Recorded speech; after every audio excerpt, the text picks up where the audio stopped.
So, welcome once again, Elizabeth, to our podcast. Today, we're talking to um, a distinguished leader in HR, Elizabeth Gonzalez.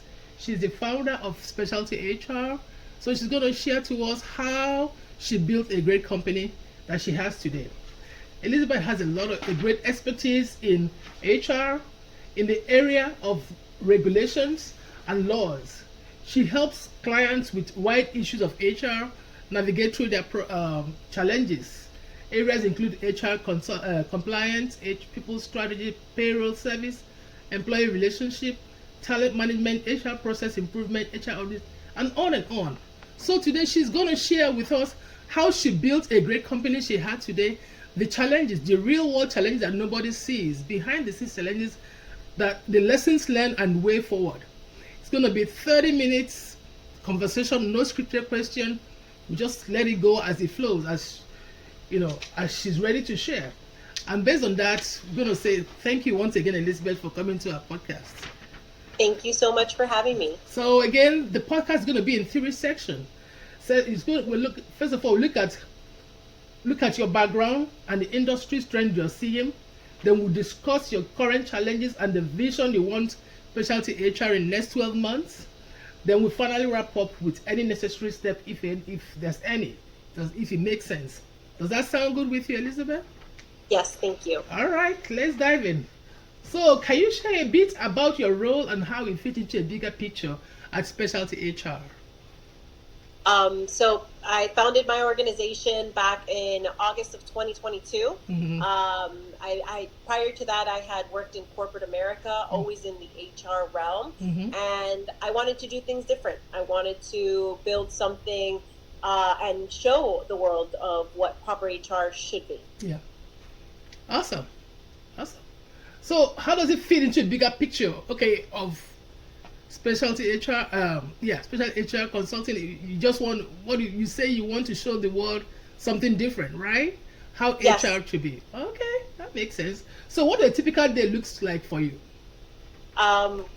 When we're working with different clients, we can work, my consultants, including myself, usually have anywhere between 2 to 3 clients that we support for a limited number of hours each week. Wow. So our days consist of working and pivoting, because sometimes we'll be working on one particular client and then another one calls with an emergency. Wow. So we're having to flip in between clients, making sure that they're supported. And our day never looks the same. Sometimes we're recruiting for a client. Sometimes we're dealing with an employee relations issue. Other times we're dealing with leadership. There's no 2 days this year that I've had that have been similar in any way, shape, or form. Oh, awesome. Okay, that's what it is. So what's the major shift you're seeing in your industry right now? Major shift in the industry right now. From what I've seen is AI, I think, has been impacting not only HR but any function across the world. Yes. It's something that my organization has embraced. Awesome. If you Good. don't adapt, then you stay behind. So we wanted to make sure that we stay in line with what's up and coming.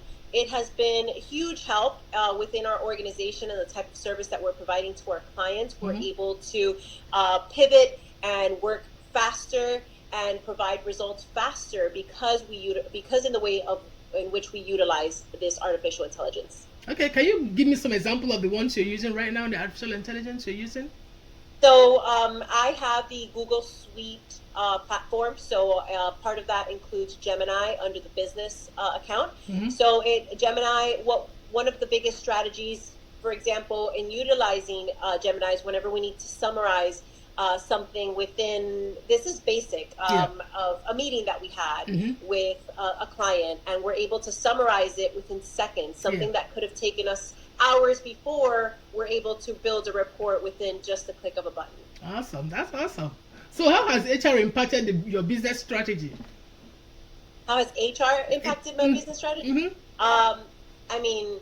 It's always evolving with all of the regulations, all of the laws that are constantly shifting. Every time there's a new administration, everything changes because there are certain administrations that, focus on certain areas of, the industries or employees. And then there's other administrations that focus on something completely different. So it's making sure that we are up to date with all those laws and regulations to ensure our clients are up to date and taken care of. Yeah, that's very sweet.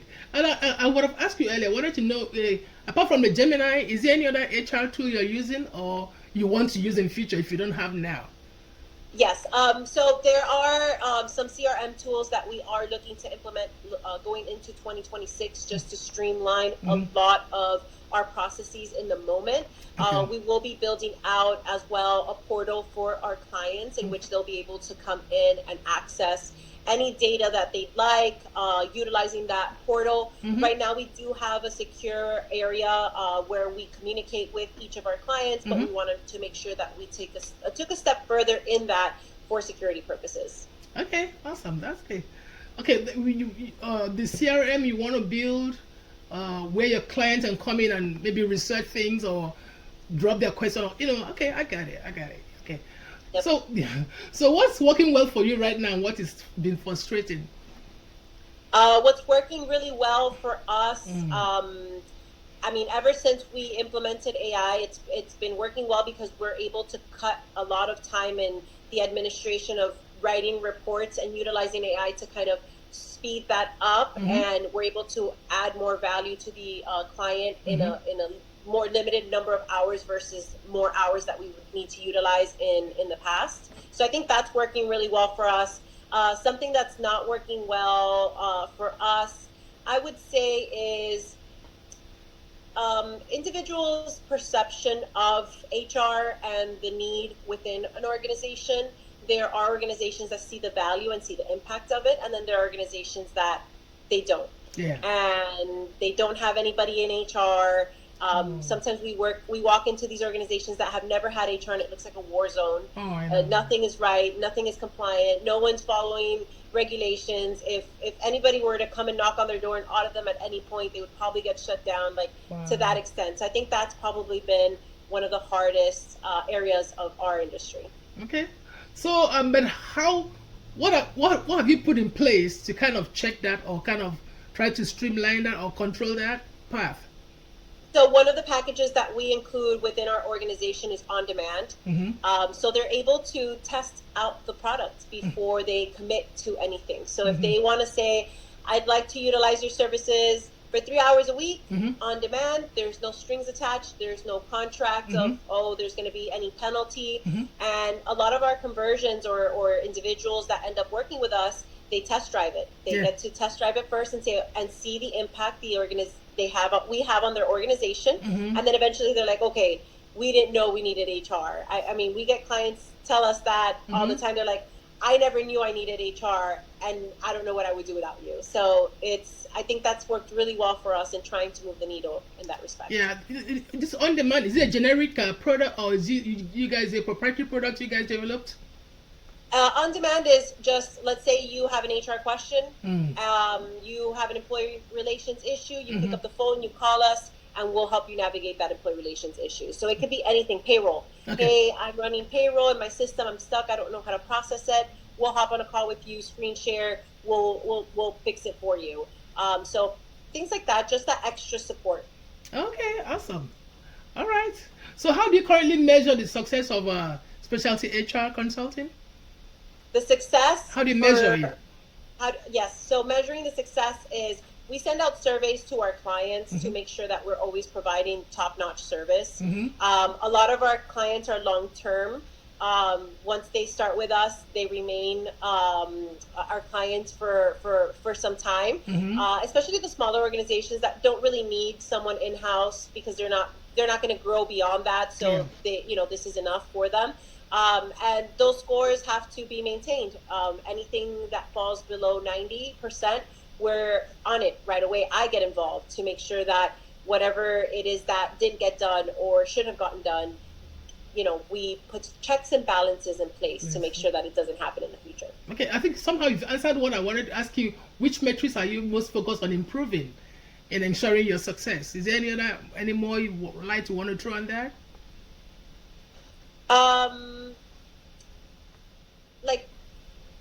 Can you elaborate a little bit on that question? I said which metrics? You're talking about checks and balances. Is there any Yeah. other metrics you want to improve? You want to focus more on improving to ensure your success is on the right path or is on a growth path? Got it. Got it. Mm. I mean, for the most part, as of right now, our scores are above 90%. So Good. we pride ourselves in customer service, Mm-hmm. and whenever if we've ever gotten anything below that, like as I mentioned, we've identified it and corrected it in the past so that it's not something that we move in the future. It reoccurs in the future.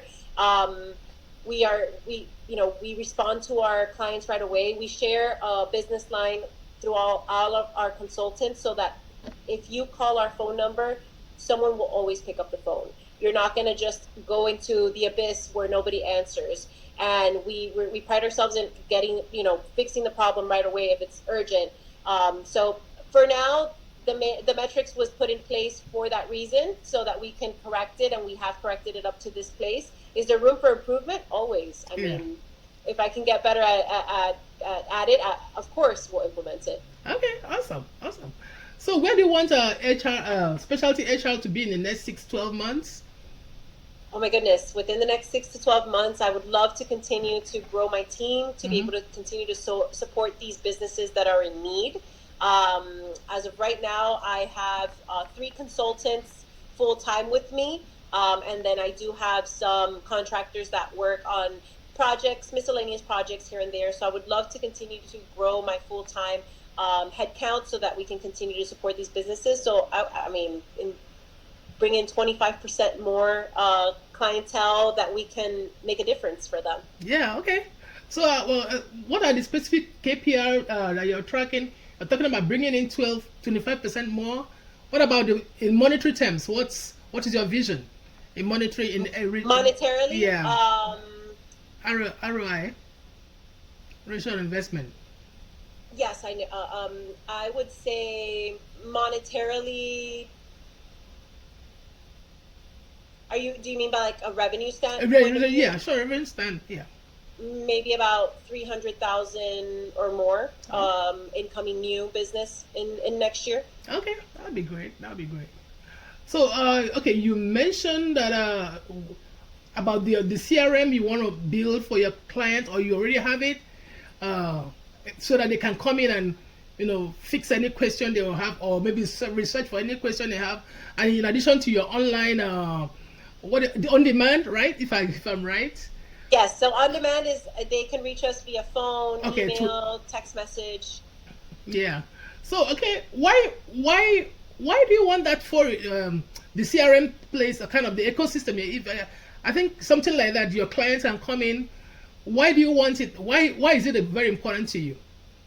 I want them to have access to, instead of giving us a call for a template that they may need, I want them to be able to search this, portal where they can access it, see what's available to them.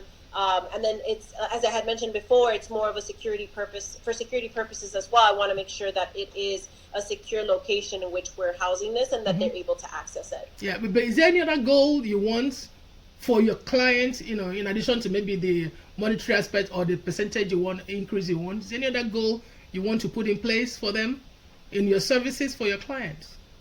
The goal is just giving them more accessibility. Okay, more accessibility. That's great. That's a good question. So, if you had a magic wand to fix just one thing in the specialty HR that is holding you back or slowing you down, what would that goal be? What would that one thing be? The one to fix? The one thing I'd love to fix is, let's see, the one thing I could fix within specialty HR. Mm-hmm.